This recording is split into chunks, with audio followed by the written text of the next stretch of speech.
BJP ने 9 उम्मीदवारों की नई लिस्ट जारी की। आसनसोल से शत्रुघ्न सिन्हा के खिलाफ एसएस आलवालियों को टिकट दिया गया। पहले पवन सिंह को मिला था टिकट, लौटाया था। बीजेपी ने चंडीगढ़ से किरण खेर का टिकट काटा। चंडीगढ़ से संजय टंडन होंगे अब बीजेपी के उम्मीदवार। अरविंद केजरीवाल के घर आम आदमी पार्टी की बड़ी बैठक। लोकसभा चुनाव की रणनीति पर चर्चा हुई। केजरीवाल के घर की बैठक में भगवंत मान, संजय सिंह, सौरभ भारद्वाज, गोपाल राय समेत पार्टी के कई बड़े नेता मौजूद। सुनीता केजरीवाल भी बैठक में रहीं। केजरीवाल के खिलाफ बीजेपी का हल्ला बोल। दिल्ली में आप दफ्तर के बाहर बीजेपी का प्रोटेस्ट। केजरीवाल के इस्तीफे की मांग को लेकर जमकर नारेबाजी। केजरीवाल के खिलाफ बीजेपी का बड़ा विरोध प्रदर्शन। पुलिस ने प्रदर्शनकारियों पर वाटर कैनन का इस्तेमाल किया। दिल्ली हाईकोर्ट के फैसले के खिलाफ सुप्रीम कोर्ट पहुंचे अरविंद केजरीवाल। जल्द सुनवाई की मांग की। कल ही हाईकोर्ट ने खारिज की थी गिरफ्तारी को लेकर चुनौती देने वाली याचिका। केजरीवाल की याचिका पर आम आदमी पार्टी को सुप्रीम कोर्ट से उम्मीद। सौरभ भारद्वाज बोले, आशा है कि सुप्रीम कोर्ट से जरूर मिलेगा न्याय। संजय सिंह की तरह ही केजरीवाल के मामले में भी नई राह दिखाएगा सुप्रीम कोर्ट। आम आदमी पार्टी सांसद संजय सिंह का बड़ा आरोप, कहा कि केजरीवाल को परिवार से मुलाकात बंद कराने की दी जा रही है धमकी। संजय सिंह बोले, अपने वकीलों से नहीं मिलेंगे तो केस कैसे लड़ेंगे केजरीवाल। तिहाड़ जेल को यातना घर बनाना चाहती है बीजेपी। तिहाड़ जेल में केजरीवाल से मुलाकात को लेकर 12 अप्रैल को मीटिंग। तिहाड़ जेल प्रशासन, पंजाब पुलिस की मीटिंग। केजरीवाल से भगवंत मान की मुलाकात को लेकर होगी मीटिंग। केजरीवाल को लेकर बीजेपी ने जारी किया नया पोस्टर। केजरीवाल को बताया करप्शन का पोस्टर बॉय। केजरीवाल को पोस्टर में दिखाया गया समुद्री लुटेरा। केजरीवाल पर दिल्ली बीजेपी अध्यक्ष वीरेंद्र सचदेवा का बड़ा बयान, कहा कि महंगे वकीलों पर करोड़ों रुपए खर्च करके माहौल बना सकते हैं लेकिन सच्चाई नहीं बदल सकते। तमिलनाडु के वेल्लोर में पीएम मोदी की सभा। मंच से प्रधानमंत्री नरेंद्र मोदी ने हाथ हिलाकर किया लोगों का अभिवादन। वेल्लोर की सभा में बोले पीएम मोदी, ये चुनाव आपके उत्साह उमंग में नई ताकत भर देगा। पीएम मोदी बोले, डीएमके और कांग्रेस कभी तमिलनाडु के युवाओं के सपने को पूरा नहीं कर सकते। तमिलनाडु को पुरानी राजनीति में फंसाकर रखना चाहते हैं दोनों दल।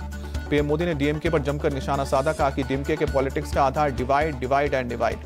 पीएम मोदी ने एक बार फिर उठाया कच्छाथियों का मुद्दा, कहा कि किसके फायदे के लिए ये हुआ है, इस पर कांग्रेस की बोलती बंद। पीएम मोदी ने डीएमके से चुनाव लड़ने और डीएमके में आगे बढ़ने के लिए बताए 3 क्राइटेरिया। फैमिली पॉलिटिक्स, करप्शन और एंटी तमिल कल्चर को बताया जरूरी। जम्मू के कठुआ में यूपी के सीएम योगी आदित्यनाथ की रैली, कहा कि विपक्ष हिंदुओं की आस्था के साथ कर रहा है खिलवाड़। सीएम योगी ने केंद्रीय मंत्री जितेंद्र सिंह के लिए मांगे वोट, कहा कि केंद्र सरकार की सर्वोच्च प्राथमिकता में कश्मीर। कठुआ की रैली से सीएम योगी ने पाकिस्तान पर साधा निशाना, कहा कि पाकिस्तान कोटरा लेकर दुनिया के सामने भीख मांगता है, वहीं भारत अपने 80 करोड़ लोगों को फ्री में राशन देता है। अखिलेश यादव ने जारी किया सपा का घोषणा पत्र। महिलाओं को 33% आरक्षण की फ्री शिक्षा। मनरेगा मजदूरों को देंगे 450 रुपए। राहुल गांधी ने चुनाव को 2 विचारधाराओं की लड़ाई बताया, कहा लिखा कि एक तरफ कांग्रेस है जिसने हमेशा भारत को जोड़ा, दूसरी तरफ वो है जिन्होंने हमेशा लोगों के बीच बांटने की कोशिश की।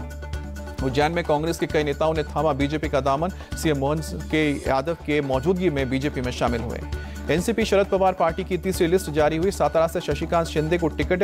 रावेर सीट से श्रीराम पाटिल प्रत्याशी। राज ठाकरे के एनडीए में शामिल होने पर भड़के संजय राउत, कहा कि अब ऐसा अचानक क्या चमत्कार हो गया जो महाराष्ट्र के दुश्मनों को समर्थन दे रहे हैं। संजय राउत ने राज ठाकरे से पूछा, जनता को क्या बताओगे, सरकार ने कौन सी फाइल खोली जो बीजेपी के साथ जाना पड़ा। हेलीकॉप्टर में मछली खाने वाली तस्वीर पर बीजेपी के हमले के बाद तेजस्वी का पलटवार, कहा कि भाजपाइयों के आईक्यू का टेस्ट लेने के लिए ही डाला था वीडियो। तेजस्वी बोले, मैं अपने मकसद में कामयाब रहा। ट्वीट में तारीख लिखी हुई है, लेकिन बेचारे अंध भक्तों को क्या मालूम। तेजस्वी के साथ मछली खाने वाले वीडियो पर मुकेश सहनी का भी पलटवार, कहा कि खाने की चीज है तो खाएंगे, हमने पहले ही कहा था कि कुछ लोगों को मिर्ची लगेगी। चैत नवरात्र पर हेलीकॉप्टर में तेजस्वी के मछली खाने पर बोले गिरिराज सिंह, तेजस्वी यादव सीजनल सनातनी है। बिहार के डिप्टी सीएम विजय सिन्हा बोले कि किसी के खान पान पर मुझे आपत्ति नहीं, लेकिन मछली खाते हुए ट्वीट करना तुष्टिकरण की राजनीति है। तेजस्वी यादव के बयान पर बिहार सरकार के मंत्री नितिन नवीन का पलटवार, कहा कि जो व्यक्ति केवल परिवार की ही राजनीति करता है वो क्या जाने बिहार के लोग क्या सोचते हैं। मैनपुरी से चुनाव लड़ने पर अपर्णा यादव का बड़ा बयान, कहा कि डिंपल मेरी जेठानी है, चुनाव लड़ने के लिए और सीटें भी है, मेरी भूमिका तय करना पार्टी का काम। अपर्णा यादव के रायबरेली या मैनपुरी से चुनाव लड़ने की खबर पर शिवपाल यादव का बड़ा बयान, कहा कि अब तक उन्हें कुछ नहीं मिला है, सिर्फ झूठे आश्वासन दे रही है भाजपा। बदायूं से बेटे आदित्य यादव के नामांकन पर शिवपाल का अजीबोगरीब जवाब, कहा कि 15 को होगा नामांकन, किसका होगा ये उसी दिन पता चलेगा। उत्तराखंड के मुख्यमंत्री पुष्कर सिंह धामी ने अल्मोड़ा में किया रोड शो में उमड़ी भीड़। बेंगलुरु में मल्लिकार्जुन खड़गे से मिले डीके शिवकुमार, चुनाव की रणनीति को लेकर चर्चा की। 26 अप्रैल को बुलाई गई है दिल्ली नगर निगम के सदन की बैठक। इसी सदन में दिल्ली के मेयर और डिप्टी मेयर का चुनाव भी होगा। तमिलनाडु के थेनी में सीएम स्टालिन ने सब्जी बाजार में जाकर प्रचार किया, डीएमके उम्मीदवार के लिए वोट मांगे। सड़क हादसे में बाल बाल बचे महाराष्ट्र के कांग्रेस अध्यक्ष नाना पटोले। चुनाव प्रचार से लौटते वक्त पटोले की कार को ट्रक ने मारी थी साइड से टक्कर। भंडारा जिले के कारदा गांव के पास हाईवे पर हुआ हादसा। नाना पटोले की शिकायत पर मामले की जांच में जुटी पुलिस। कांग्रेस प्रवक्ता का बीजेपी पर एक्सीडेंट करवाने का आरोप। एमपी के गुना में सड़क हादसे में बीजेपी के 2 कार्यकर्ताओं की मौत। घंटों अस्पताल में मौजूद रहे केंद्रीय मंत्री ज्योतिरादित्य सिंधिया आज के सारे कार्यक्रम रद्द किए। पूर्वी लद्दाख में ऊंचाई वाले बेस पर तैनात एक रैपिड एक्शन मेडिकल टीम की तैनाती, कई स्थानीय लोगों ने उसका लाभ उठाया। ऑपरेशन सद्भावना के तहत ये मेडिकल कैंप लगाया गया है। मध्य प्रदेश के धार भोजशाला में आज 20वें दिन भी सर्वे का काम जारी। हिंदू मुस्लिम पक्ष के लोग मौजूद, परिसर के भीतर हो सकती है खुदाई। यूपी पुलिस भर्ती परीक्षा में सेंध लगाने वाला मुख्य साजिशकर्ता गिरफ्तार। यूपी एसटीएफ ने पेपर लीक के मास्टरमाइंड की अत्री को पकड़ा। गौतम बुद्ध नगर का रहने वाला है मास्टरमाइंड रवि अत्री, यहां से यूपी एसटीएफ ने दबोचा। दुर्ग बस हादसे वाली जगह पर पहुंचे छत्तीसगढ़ के उप मुख्यमंत्री विजय शर्मा। बस के खदान में गिरने से 12 लोगों की जान गई थी। बस हादसे में घायल मजदूरों को देखने के बाद बोले सीएम विष्णुदेव साय, एम्स में हो रहा है बेहतर से बेहतर इलाज।